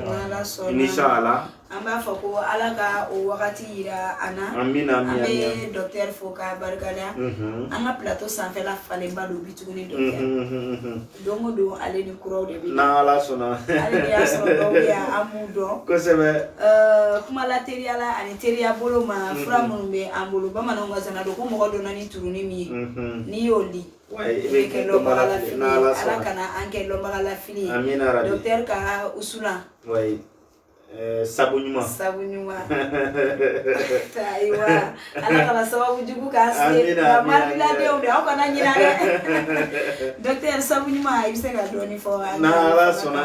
sabu ɲuman ni n y'a dilan a hakilina bɔra an ka musokɔrɔba la ka d'a kan caman bɛ na a makasi u b'a fɔ duwawu kɛ n ye walima ni ko hami bɛ n na ou bien n bɛ feereli kɛ n ka sugu tɛ diya ou bien bɛnbaliya bɛ n ka du kɔnɔ donc n ko a bɛɛ ma se ka taa sigi mori kɔrɔ mori ko hakɛ to donc ni usula nin dilanna o de la ka n y'a tɔgɔ da sabu ɲuman ka d'a kan a ye baara caman de kɛ an y'a nɔ ye o de kama an ko a ma ko sabu ɲuman a yɛrɛ sɛbɛnlen bɛ français la à la recherche du bonheur de la sens du désir l'intelligence etc donc ni kamanagan ko dɔ de b'i la i b'a fɛ i ka laɲini dɔ de ka sabati donc i dan ye ka dɔɔni kɛ tasuma na k'i bolo ɲɔgɔn a kunna k'i ka hami fɔ ni bɛnbaliya de bɛ du kɔnɔ donc n'i ye muso ye i bɛ usulan in ta i b'a ɲagami i ka usulan cɛ la donc i bɛ to ka wusu i ka du kɔnɔ n'Ala ka jɛ n'o y'a sɔrɔ i ni cɛ bɛ waati min na m'a fɔ a b'i cɛ minɛ k'a d'i ma k'a bila i kama kɔrɔ dɛ m'o fɔ dɛ nka min ye bɛɛ ye o bɛ sabati du kɔnɔ parce que du kɔnɔ i bɛ taa sɔrɔ cɛ ni muso bɛ fɔ ɲɔgɔn kan sɔrɔ muso yɛrɛ se t'a la waati dɔ la cɛ yɛrɛ se t'a la o ye sitanɛ de ye merci a bɛ kɛlɛ donc n'i ye usulan in wusu sisan sitanɛ min bɛ yen na n'a b'aw bila ɲɔgɔn na ou bien ni sigifɛn de bɛ yen n'a bɛ n'aw bila ɲɔgɔn na a b'o gɛn ka bɔ yen o ye sababu dɔ ye o kɔfɛ merci donc o kɔfɛ laɲini min b'i bolo n y'o yɔrɔ fɔ e bɛ feereli de kɛ i ka sugu tɛ diya ou bien e bɛ feereli kɛ mais e yɛrɛ bolo dɔ de kɛlen don k'i siri i bɛ mɔgɔ bisigi yɛrɛ la o bɛɛ dabila n'i ye wusulan in sɔrɔ i bɛ dɔɔni kɛ tasuma na dɔrɔn i bɛ to ka wusu i ka feerelikɛyɔrɔ la siri min b'i la siri min bɛ tigɛ ka bɔ yen n'Ala sɔnna garisɛgɛ bɛ foni donc olu n'a a ɲɔgɔnna caman de don an y'o labɛn o fana bɛ yan n'Ala sɔnna inshallah Ala k'an dɛmɛ hali sisan amina yarabi ni ye Siro Dogɔni ale dogolen tɛ an ka kɛ plateau in kɔnɔna na n'Ala sɔnna Siro Dogɔni yɛrɛ filɛ a nana yan ale yɛrɛ bɛ ɲini ka na ban n'o ye yiri kɛmɛ Siro ni ye Siro ni ye baara caman kɛ wallahi n y'o de fɔ n ko don dɔ n bɛ ka na ni n ka prévu ye parce que caman ye vocal ci ne ma n ka fura fɛn fɛn n'u y'a ta u bɛ ka jaabiw ci ne ma n bɛ k'a fara ɲɔgɔn kan nka émission dɔw la n bɛ na n'a bɛɛ ye kelen kelen k'a jouer k'a yira mɔgɔw la Siro Dogɔni in filɛ nin ye n y'a fɔ yiri kɛmɛ de b'a la nkalon hali kelen a t'a la furakɛlikɛla caman taara se ne ma karisa i ka jiri ni gundo di ne ma Ala ye n seere n y'a photocopie kɛ k'a d'u ma mais u taara ko non k'u tɛ se ka dilan parce que fura ni yɛrɛ a 20 litres yɛrɛ dilanni dɔrɔn i bɛ se ka 300 000 bɔ 20 litres dɔrɔn nɔfɛ 200 o ye 20 litres dɔrɔn nɔfɛ la ye yiri dɔ bɛ yen a bɛ tobi dɔ bɛ yen a tɛ tobi dɔ bɛ yen a bɛ susu dɔ bɛ yen a tɛ susu i bɛ nin bɛɛ de woloma kelen f'a ka ban parce que yiri ye sinamaw de ye quoi dɔ bɛ yen ale man kan ka susu n'i y'o susu k'a fara tobi ta kan k'a sɔrɔ a man kan ka susu a bɛ tiɲɛni de kɛ donc mais kɔnɔna bana fan o fan n'a b'i la furudimi don tension don diabète don koko don kɔnɔja don faiblesse sexuelle ani léminapo i dan ye ka Siro in sɔrɔ n'Ala sɔnna a b'a ka baara kɛ k'a ban pewu inshallah donc o kɔfɛ an ka kabakotulu mɔgɔ t'o fɔ mɔgɔ ye bilen o ye plateau in laada kɔrɔ ye voilà plateau laada don a yɛrɛ dɔnna internationalement bi a dɔnna kosɛbɛ internationalement donc ne yɛrɛ tatɔ la Burkina douaniw ye an ka minɛ kabakotulu a filɛ nin ye o y'an ka minɛ donc ko papier bɛ n bolo n ko ka nɔgɔn n'a bɛɛ ye ministère ka papier n y'a bɔ k'a d'u ma cɛ y'a kalan ko wayi ko fura jumɛn de don mais ami amina wa bokara la ko ça c'est les kabogotulu comme ça ngo oui c'est les kabogotulu kala ya akuma me neti sans fait donc ko fo de nan de duma ngo fu ka war bo donc o man to ye de nan duma mais dalé oui comment ni ngaka jande moy parce que o ya ta o ya joro yi kimero kun dimi ali ni ka mugote na ayoro ka jan ni ya soro ka chama aben ababa ko dimi bete sinkruba dimi bete ngolo dimi o akatelo manabe atedun ni yoro bi dimi ni nyi de ba mutamana ba atedun ka fo ni turu ndo be ko la sima wote mais turu duntate abe joshi de na merci à te frotte abe moala voilà abiba ida ka moala ba masa be rola donc on ko fait froid de bambulo nan ko ma zero infection ni infection fan abo de froquer infection ko bana mi be yelama surtout glana bana lemina possible la donc ani petit blanchi nous parce que petit blanchi walima comment on dit quand verser dona non comme on donne coroni voilà donc aller chama be sur infection de fait donc aller be au de froquer au fond bambulo donc au ko fait froid de bambulo hein voilà na la sona donc au ko fait froid de bambulo nan ko ma nyegwa ni frein fran cherere la ne kunta fe kan ni fere parce que ne mama ke ale de kunye nyengwa ya nga dukula subaka menena ale kume subaka dagas gali ni be kay region be aset la commune be jero be nadi na ya dagas ki suwe be na nena le kumbake mais chokoroba kuma so nga doni barake mais ko fa nana ye ako doni be kanatu kaza sisa komi ye muso furiye de so baranke ikam ko ninkisi donc ne kumbe ninke nga dukono mo ani sigi nyongo yi na fara suba ay mo mele be doni boka dama o be nim demsinu mbe sira ko mo jugu de ba no fe jine jugu ba no fe o be abe sigo fe be doni di anana fitike ample buyana abonyana donc o yoro kama anya ale fana labe ka bla be ka disposition na donc abita fambe furan ateta ka fumbe na kaza koro ni yere sigira iga dukono ka fo karsa e shubaka te furan doni ke tasmana na asisi wula na borake na shubaka do kana siga donc atana koroboli non ate korobole parce que ale ni aba nyegwan to mi mbala bore ka ba minene quoi parce que na menandron sisi e fendo di na le wula beta sangolo la to ka mena merci na nyanga mena sa wasma na sama na donu no drabumne donc o fana bambulo ntesira ka kuma fo nte tamani ka kuma fo awa subaka foi afen feye na adia kana awo nabe na baso ne billa odongo kuna siri docteur Sodala no subaka utsa fengila parce que uba do ani minu be barako ami nyongo do subaka ya ni efe mi afuko barake nyongo a chamona obena ankal ba be antisi mogoma kana si awmo o ladu ba mu cho mais kana baga mogo male ma bamana be kuma kan do fo ko ni sigira mogo ka subaka la ki ka ta den kalfala o dengele ato do o wuli bali yo ya fo mi ngo kuma info karsa e subaka karsa yire ka ti den na akarsa ina na den kalfima donc mbeta ni yoro na kana ati sika mgala parce que kalfala o de kama kalfa ka gele donc fe mu chama ye benkandi hali sigi fe me mogo munu no fe benkande do jine nunu donc ibe kalsa no fe munela ne ba fe de on tukura de pa fit la ma chaina na furusa o de ma bene man kile ale do ala be ibe munu fe wala se ka fara chaina ibe saka dia wala ibe misi dia wala ibe sanu dia o siete membe ni di ma iga fara muso yina donc ibo di yiri mi manda be kla ko di wala teka gere muso la donc abe frage tan de fe mu chama e benkandi na ala sora kan sabambe donc nyedwa odongo centre dala waso afra fe gote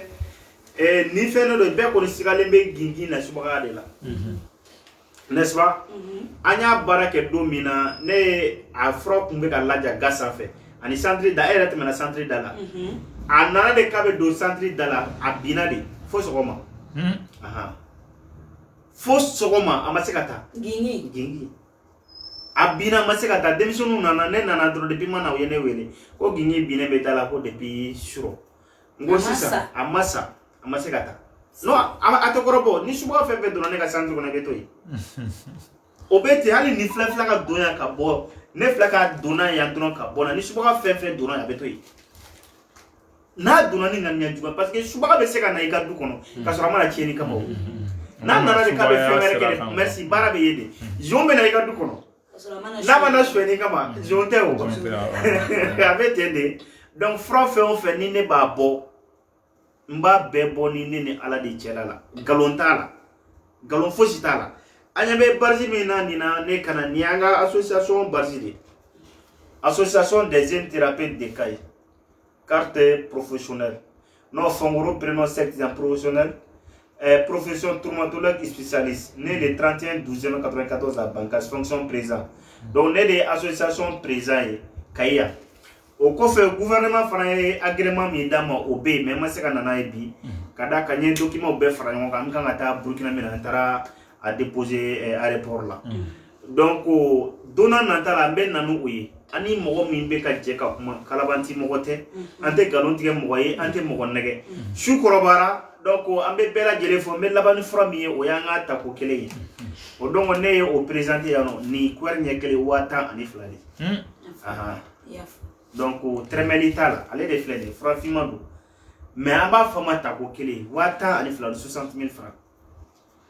ale niya ta bana min no misalala muso min be aka politigra peu polite na yere ye fembe ke ka dese donc ni fura ndama na la ka je ko libena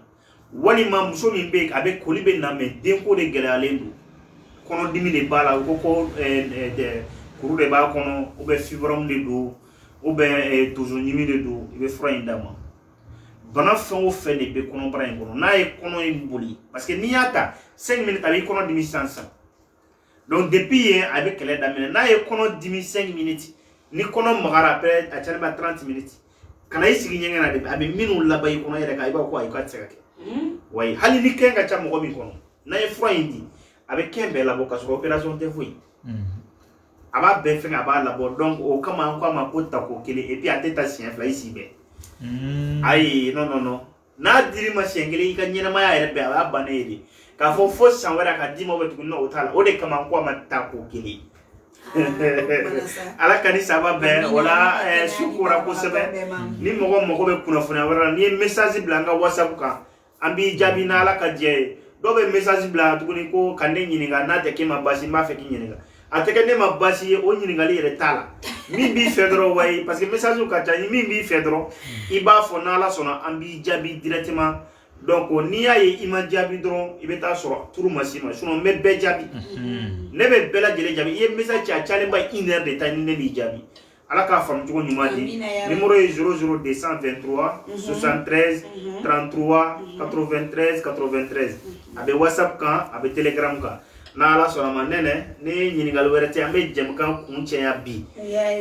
ka mo hakilla jigi ka fa kumbe Burkina de kan ambe do nyini befe vraiment Amin bawuni amina amina rabbi amina ya rabbi agobli kaira yi amina rabbi amina ani au bela jele Allahumma amina ami foli di an fleba ka bela jele ma mali kono mali koka mali ya mejinya yoro wo yoro la an nga foli di au bela jele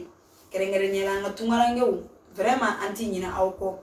ante nyina au ko ambe foli ka we ka duwa ka we ka kala ka barka dake awe ka nyini ala fe au nyimo ngora faso kono kata tungala nyini ni de kama garzige sanma ala ko no ya ani awe ala ka sigini au bela jile nyumanye kana faso kono mo fana nyuma soro herela ala kana tunga kono jugu kasi tungala ngesida amba bela jile lefu nanye foli ke ante bo kuma kono fanga foli di anga shirifu de bela jile inshallah ambe shirifu brama foni kene kono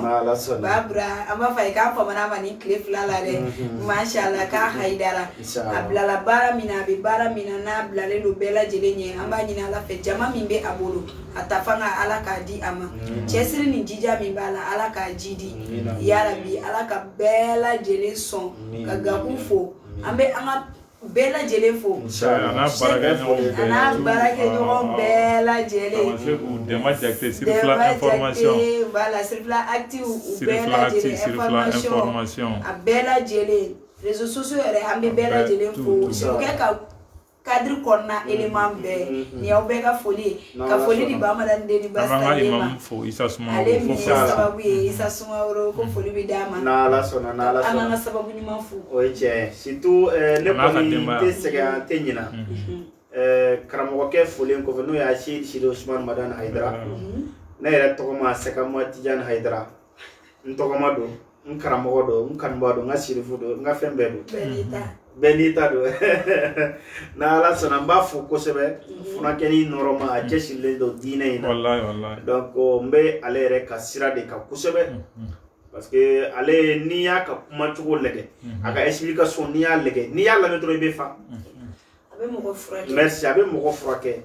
donc be chugo mina mbe kale de ladege mba nyini kanba befe kabala pazine aya akili to ala kosebe aka pazine aka partager kosebe aka abonné ala ka kila ka kan bawo abonné kana ay wele kana u abonné ala kadaka kuna fonya munumbe ka di aw ere babo nebe kaya amena a chama be bita so amonyo soro jona ala ni kabala sababu do don ko son ale fana ka sarabe na ke munye hal na ma wardama hal na ma sanundama na ye war soro ka dama kada kosebe o kadanye ni mi ma se ko ke pazine partager iki abonné pazine na ika mo were wele kana o ye demen do ye na ala ka je amba nyina ala fa ala ka kenya di minnu be tungana ambe be tungana tunga manoko nga tungara kew ibe je yoro fendo be yakilito ola ibora yoro jume ibi yoro jume a donc a fo ibora ka mo de toyi ni sanu soro ki da sanu cela ka soro ifa be duguma billahi ligra milliardaire ka na flotia o ye fudi donc o yoro in ka gele sarakati boye tie yiriko ye tie sababu ye tie docteur ka fura ye tie kabala yerete tie galontige moye nena fanate je galontige la ofe nga tie re beye munye imasaw barka o de ya folo yi donc abe yoro ya akili to amasaw la ambe kla ka amasaw fana wele tie na ante show ga akili be minu fatoro akili be ula munu be show an ko fe fana o ka donga fo wallahi an akili be ula fɛn fɛn nama sɔrɔ ka duma o ye dɛsɛ ye ala kana to an ka fɛn sɔrɔ ka fisa an masaw ma a ka to be kuma na sɔli ala muhammad assalamu alaikum warahmatullahi ta'ala wa barakatuh a diyara ye kojugu a bɛ foli barika da fɔlɔ kuma kan bɛɛ lajɛlen mɛnna vraiment tunkarankew an dalen don ala an bɛ nin faamu fɛn kelen bɛ yen nɔ kaba la mɔgɔ de tɛ tugu sirifukɛ ko k'i bɛ kɛ dangaden ye fo n'a diyara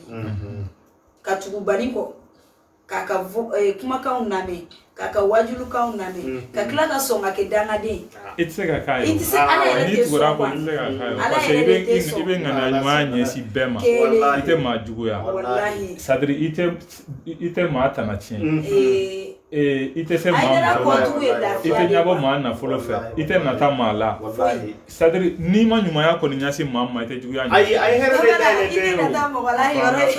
i tɛ siran ka kuma i tɛ jɔrɔ ka kuma i bɛ sigida o sigida la i tɛ jɔrɔ ka kuma yarɔ diɲɛ bɛɛ tulo b'i la i tɛ jɔrɔ ka kuma i tɛ siran ka kuma parce que i ma taa mɔgɔ tana tiɲɛ maa ka juru t'i la k'a fɔ k'i banna k'a sara ou bien ko maa ka juru b'i la k'i kun ma sule Aidara nɔfɛ tugu ye min ɲa hari ni ye miliyari di Aidara maa t'a ɲa ye parce que munna a y'an bila sira min kan an kana ɲɔgɔn nɛgɛ ni tiɲɛ yɛrɛ la hari ni ye miliyari sɔrɔ n'i ma lafiya nafa t'a la kabala ni hakili ma sigi nafa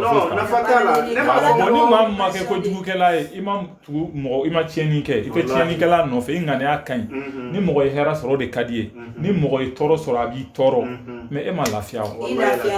mais bi min ka di mɔgɔw ye bɛɛ ka mɔgɔw ka tɔɔrɔ sɔrɔ ni mɔgɔ ye tɔɔrɔ sɔrɔ ni e content n'o la mais tɔɔrɔ bɛ s'i yɛrɛ ma o ye a bɛ si yɛrɛ ma mɔgɔw t'o de dɔn ni ko tasuma ka don yɔrɔnin na ni ko tasuma ka don sigiɲɔgɔnkɛ ka bitigi la ni tasuma y'a ka bitigi minɛ don min na ni e mago jɔra bitigi kɔnɔ fɛn dɔ la ka sɔrɔ tasuma ye bitigi minɛ n'i taara e na i ka wari b'i kun sen fɛrɛ mais ale ka bitigi kɔnɔna de fana tun ye fɛn sɔrɔ yɔrɔ n'e m'o sɔrɔ a kɛra cogo di a ma kɛ tiɲɛni i ma mais e ŋaniya y'a kɛ donc o bɛ ma an ka ŋaniya ɲuman siri ni ɲɔgɔn ye inchallah problème ye min ye ne ko salon bɔra Burkina ɲinan bɛ ka taa Burkina wallahi an taara wo dɔw kɔnɔ silamɛya ye min ye olu t'a dɔn ni Haidara tɛ n b'a fɔ ni ala de cɛla la ne de y'a ye dɔw yɛrɛ sera anw ma a ko karisa ne ye Haidara kanu ka sɔrɔ n m'a ye ne tun bɛ Haidara ka kasɛti lamɛn an ka dugu bɛɛ ne kelen de ye silamɛ ye